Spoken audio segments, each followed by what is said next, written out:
ಪ್ರಿಯರಾದವರೇ, ಹೇಗಿದ್ದೀರಾ? ಚೆನ್ನಾಗಿದ್ದೀರಾ? ದೇವರು ನೋಡಿ ನಿಮ್ಮ ಮೇಲೆ ಬಹಳ ಪ್ರೀತಿಯನ್ನು ಇಟ್ಟಿದ್ದಾರೆ.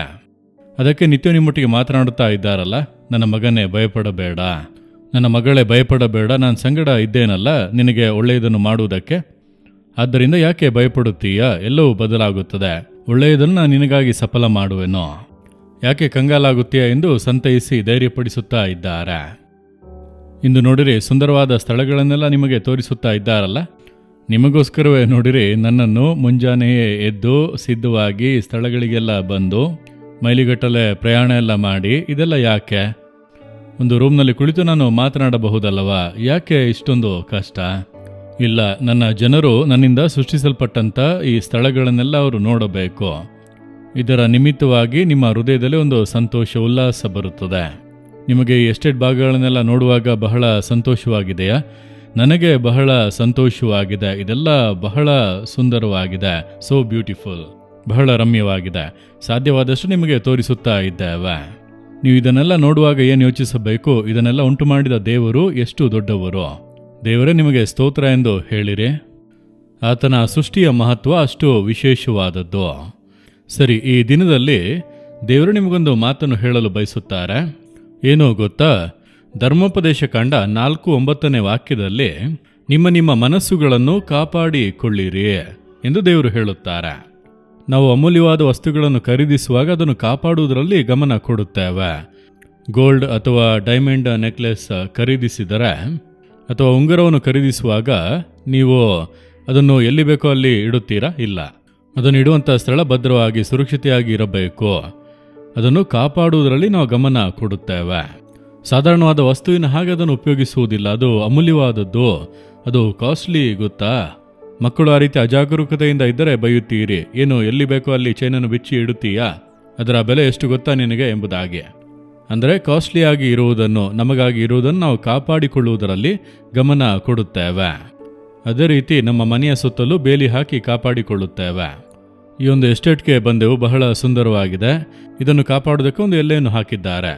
ಎಲ್ಲದಕ್ಕೂ ಕೂಡ ಒಂದು ದೇಶ ಇದೆ, ಅದನ್ನು ಕಾಪಾಡೋದಕ್ಕೆ ಒಂದು ಸೈನ್ಯ ಇರುತ್ತದೆ. ಗಡಿಗಳನ್ನು ಕಾಪಾಡುವುದು ಅಂದರೆ ಯಾವುದೇ ಒಂದು ಅಮೂಲ್ಯವಾದ ವಸ್ತು ಆಗಿದ್ದರೂ ಅದನ್ನು ಕಾಪಾಡುವುದರಲ್ಲಿ ನಾವು ಗಮನ ಕೊಡುತ್ತೇವೆ.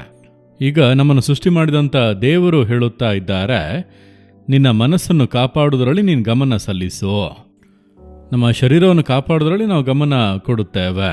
ನಾವು ಸುಂದರವಾಗಿ ಕಾಪಾಡಬೇಕೆಂಬುದಾಗಿ ಅದಕ್ಕಾಗಿ ನಡೆಯುತ್ತೇವೆ, ಎಕ್ಸಸೈಸ್ ಮಾಡುತ್ತೇವೆ, ಒಳ್ಳೆ ಆಹಾರ ತಿನ್ನುತ್ತೇವೆ ಎಂಬುದಾಗಿ ಹೇಳುತ್ತೇವೆ. ಒಳ್ಳೆಯದು, ಅದು ಬಹಳ ಮುಖ್ಯ. ಶರೀರವನ್ನು ಕಾಪಾಡಬೇಕು. ಈ ಶರೀರದ ಒಳಗೆ ಒಂದು ಆತ್ಮ ಎಂಬುದು ಇದೆ. ಅದನ್ನು ರಕ್ಷಿಸುವುದಕ್ಕೆ ಯೇಸು ಕ್ರಿಸ್ತನು ತನ್ನ ಜೀವವನ್ನೇ ಕೊಟ್ಟಿದ್ದಾನೆ. ಅಂದರೆ ಆತ್ಮ ಅಷ್ಟು ಅಮೂಲ್ಯವಾದದ್ದು. ಯಾಕೆ ಗೊತ್ತಾ? ಈ ಆತ್ಮವೇ ದೇವರು ಮನುಷ್ಯರಿಗೆ ಕೊಟ್ಟಿರುವಂಥ ಬಹಳ ಅಮೂಲ್ಯವಾದಂಥ ಶ್ರೇಷ್ಠವಾದಂಥ ಒಂದು. ಪ್ರಾಣಿಗಳಿಗೆ ಆತ್ಮ ಇಲ್ಲ, ಪಕ್ಷಿಗಳಿಗೆ ಆತ್ಮ ಇಲ್ಲ, ಮನುಷ್ಯನಿಗೆ ಮಾತ್ರ. ಮನುಷ್ಯನನ್ನು ದೇವರು ಉಂಟು ಮಾಡಿ ತನ್ನ ಶ್ವಾಸವನ್ನು ಊದಿ ಅವನನ್ನು ಬದುಕುವವನನ್ನಾಗಿ ಮಾಡಿದರು ಎಂಬುದಾಗಿ ಸತ್ಯವೇದದಲ್ಲಿ ನಾವು ನೋಡುತ್ತೇವೆ. ದೇವರು ನಮಗೆ ಕೊಟ್ಟಿರುವಂಥ ಒಂದು ಅಮೂಲ್ಯವಾದಂಥ ವಸ್ತು ಅಂದರೆ ಅದು ನಮ್ಮ ಆತ್ಮ. ಈ ಆತ್ಮದ ಮೂಲಕವೇ ನಾವು ದೇವರೊಟ್ಟಿಗೆ ಒಂದು ಸಂಬಂಧಕ್ಕೆ ಬಂದು ದೇವರ ರಕ್ಷಣಾನಂದವನ್ನು ಹೊಂದುತ್ತೇವೆ, ಸಂತೋಷವನ್ನು ಹೊಂದುತ್ತೇವೆ. ಆತನೊಂದಿಗೆ ಸಂಬಂಧದಲ್ಲಿ ಇರುವುದಕ್ಕೆ ಆತ್ಮವೇ ಬಹಳ ಮುಖ್ಯವಾದ ಒಂದು ಕಾರ್ಯ. ನಮ್ಮ ಆತ್ಮವೇ ಪರಲೋಕವನ್ನು ಪ್ರವೇಶಿಸುವಂಥದ್ದು. ಆದ್ದರಿಂದ ಆತ್ಮವನ್ನು ಕಾದುಕೊಳ್ಳುವುದರಲ್ಲಿ ಬಹಳ ಎಚ್ಚರಿಕೆಯಿಂದ ಇರಬೇಕು. ಶರೀರ ಕೂಡ ನಾಶವಾಗಿ ಮಣ್ಣಲ್ಲಿ ಮಣ್ಣಾಗಿ ಹೋಗುತ್ತದೆ, ಆತ್ಮ ನಾಶವಾಗದು. ಅದನ್ನು ಕೊಟ್ಟಿರುವಂಥ ದೇವರ ಬಳಿಗೆ ಅದು ಹಿಂತಿರುಗಿ ಹೋಗಬೇಕು. ಅದನ್ನು ಕಾಪಾಡುವುದರಲ್ಲಿ ಗಮನವಾಗಿರಬೇಕು. ಯಾವ ರೀತಿ ಅಮೂಲ್ಯವಾದಂಥ ಒಂದು ವಸ್ತುವನ್ನು ಕಾದುಕೊಳ್ಳುವುದರಲ್ಲಿ ಜಾಗ್ರತೆಯಿಂದಿರುತ್ತೇವೋ ಅದೇ ರೀತಿ ಇಡೀ ಲೋಕದಲ್ಲೇ ಅಮೂಲ್ಯವಾದದ್ದು ಅಂದರೆ ದೇವರು ನಮಗೆ ಕೊಟ್ಟಿರುವಂಥ ಆತ್ಮ. ನಾವು ರಕ್ಷಣೆ ಹೊಂದುವಾಗ ನಮ್ಮ ಆತ್ಮದ ರಕ್ಷಣೆ, ಆತ್ಮದಲ್ಲಿ ಆ ಒಂದು ರಕ್ಷಣೆ ಉಂಟಾಗುವಂಥದ್ದು, ಅದು ಆತ್ಮದ ರಕ್ಷಣೆ ಎಂದು ಹೇಳುವುದು.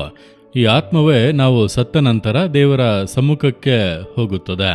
ಅದು ಆತ್ಮೀಕವಾದಂಥ ಒಂದು ಹಂತದಲ್ಲಿ ದೇವರನ್ನು ಸಂಧಿಸುತ್ತದೆ. ಅದನ್ನು ಕಾಪಾಡುವುದರಲ್ಲಿ ನಾವು ಬಹಳ ಗಮನವಾಗಿರಬೇಕು. ಆತ್ಮವನ್ನು ಯಾವುದು ಬಾಧಿಸುತ್ತದೆ ಅಂದರೆ ಪಾಪದ ಕರೆ ಆದರೆ ಇನ್ನು ಆತ್ಮ ಅಷ್ಟೇ. ಅದು ಕೆಟ್ಟು ಹೋಗುತ್ತದೆ, ಸಮಾಧಾನ ಹೋಗುತ್ತದೆ, ಸಂತೋಷ ಹೋಗುತ್ತದೆ, ದೇವರೊಂದಿಗಿರುವಂಥ ಅನ್ಯೂನ್ಯತೆ ಹೋಗುತ್ತದೆ, ಪರಲೋಕಕ್ಕೆ ಹೋಗುವುದಕ್ಕಾಗದು. ಆದ್ದರಿಂದ ಈ ಆತ್ಮವನ್ನು ಪರಿಶುದ್ಧವಾಗಿ ಕಾಪಾಡಿಕೊಳ್ಳುವುದರಲ್ಲಿ ಗಮನವಾಗಿ ಇರಬೇಕು. ಆತ್ಮವನ್ನು ಕರೆ ಮಾಡುವುದಕ್ಕಾಗಿ ಸೈತಾನನು ಪ್ರಯತ್ನಿಸುತ್ತಾ ಇರುತ್ತಾನೆ, ನಮ್ಮ ಆತ್ಮವನ್ನು ಬಾಧಿಸಬೇಕು, ಪಾಪದೊಳಗೆ ಮಾಡಬೇಕು ಎಂದು. ಅದನ್ನು ಕಾದುಕೊಳ್ಳುವುದು ಹೇಗೆ ಎಂದು ಕೇಳಿದರೆ ಸತ್ಯವೇದ. ನೀವು ಪ್ರತಿನಿತ್ಯ ಸತ್ಯವೇದವನ್ನು ಓದುವಾಗ ನಿಮ್ಮ ಮನಸ್ಸಿನಲ್ಲಿ, ಆತ್ಮದಲ್ಲಿ ಪರಿಶುದ್ಧತೆ ಉಂಟಾಗುತ್ತದೆ. ಈ ವಾಕ್ಯಗಳೇ ಆತ್ಮವನ್ನು ಪರಿಶುದ್ಧಪಡಿಸುವುದು, ಕಾಪಾಡುವುದು. ಪ್ರಾರ್ಥನೆ, ಸತ್ಯವೇದ ಓದುವುದು, ಪ್ರಾರ್ಥಿಸುವುದು ಇದೆರಡರಲ್ಲೂ ದೃಢವಾಗಿ ಇದ್ದರೆ ನಿಮ್ಮ ಆತ್ಮವು ಭದ್ರಪಡಿಸಲ್ಪಟ್ಟಿರುತ್ತದೆ. ಆದ್ದರಿಂದ ಇದರಲ್ಲಿ ಗಮನ ಕೊಟ್ಟು, ದೇವರೇ, ನನ್ನ ಆತ್ಮವನ್ನು ಕಾಪಾಡಿಕೊಳ್ಳುವುದರಲ್ಲಿ ನಾನು ಜಾಗರೂಕತೆಯಿಂದಿರಬೇಕು. ನನ್ನ ಆತ್ಮ ಪರಿಶುದ್ಧವಾಗಿರುವಂತೆ ಸತ್ಯವೇದದ ಮೂಲಕ ನನ್ನನ್ನು ಪರಿಶುದ್ಧಪಡಿಸಿರಿ, ಪವಿತ್ರಾತ್ಮನ ಮೂಲಕ ನನ್ನನ್ನು ಕಾಪಾಡಿರಿ ಎಂಬುದಾಗಿ ಪ್ರಾರ್ಥನೆ ಮಾಡಿದರೆ ದೇವರು ನಿಮಗೆ ಸಹಾಯ ಮಾಡುವರು. ನೀವು ಕಾಪಾಡಿಕೊಳ್ಳಲು ದೇವರು ಕೃಪೆ ಕೊಡುವರು. ಹಾಗೆ ಪ್ರಾರ್ಥಿಸೋಣವ. ಹೃದಯದಲ್ಲಿ ಕೈ ಇಟ್ಟುಕೊಳ್ಳಿರಿ. ದೇವರೇ, ನನ್ನೊಳಗೆ ನೀವಿಟ್ಟಿರುವಂಥ ಅಮೂಲ್ಯವಾದಂಥ ಆತ್ಮಕ್ಕಾಗಿ ಸ್ತೋತ್ರ.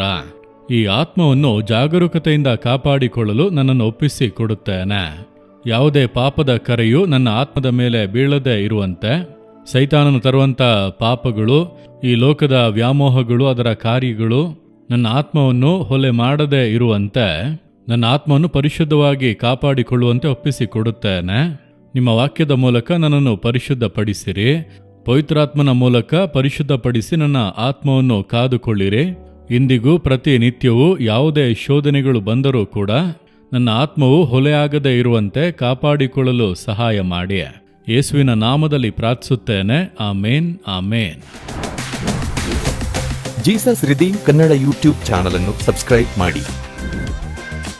ಸಬ್ಸ್ಕ್ರೈಬ್ ಬಟನ್ ಕ್ಲಿಕ್ ಮಾಡಿ ಮತ್ತು ಬೆಲ್ ಬಟನ್ ಒತ್ತಿ. ಅನುದಿನ ಕಾರ್ಯಕ್ರಮದ ಮಾಹಿತಿ ಪಡೆಯಿರಿ.